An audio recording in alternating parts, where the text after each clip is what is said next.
মই আলপনা বৰুৱা স্বাগতম সকলোলৈ মই যেহেতু ডায়াবেটিক ৰিভাৰ্স কৰিছো কোনো ঔষধ সেৱন নকৰাকৈ মোৰ ব্লাড সুগাৰ এবছৰ হ'ল খুব সুন্দৰকৈ নিয়ন্ত্ৰণত আছে এইবিলাক নিজে নিজে কৰিছিলো সেইবাবে নিশ্চয় কিছু অভিজ্ঞতা হৈছে সেই অভিজ্ঞতাসমূহে আপোনালোকৰ মাজলৈ লৈ আহিছো ইয়াতে মই ক'বলৈ আহিছো বহুতে চাহ খাবলৈ ৰাতিপুৱা সময়ত মিঠা চাহ গাখীৰ দিয়া চাহ এটোপা খাবলৈ বিচাৰে মোক কিন্তু এতিয়া মন নাযায় ৰঙা চাহে খাওঁ কিন্তু বহুতে খাবলৈ মন নকৰে ৰঙা চাহ গাখীৰ দিয়া চাহ এটোপা হ'লে ভাল পায় মিঠা হেতি হেতু কাৰণে তাৰ ব্যৱস্থা আছে আপোনালোকে ষ্টেভিয়া ল'ব এটো নেচাৰেল মিঠা যেটো ষ্টেভিয়া গছ আছে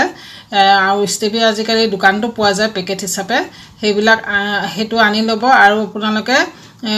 কোকোনাট মিল্ক বুলি এটা আছে গাখীৰ হয় নাইকলৰ পৰা বনোৱা প্ৰস্তুত কৰা গাখীৰ হয় হেতু লৈ পেলাই আপোনালোক খুব সুন্দৰকৈ গাখীৰ চাহ খাব পাৰিব মানে নাইকলৰ গাখীৰ আৰু ষ্টেভিয়া এই দুটা লৈ পেলাই আপোনালোকে লাল চাহ নাখালো ৰঙা চাহ নাখালো এই গাখীৰ চাহ হিচাপে ব্যৱহাৰ কৰিব পাৰিব ইয়াকে ক'বলৈ আহিলো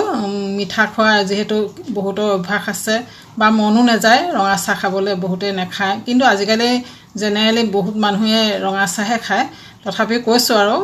যা অলপ খাবলৈ মন যায় তেনেদৰে খাব পাৰে ধন্যবাদ আজিলৈ আহিছো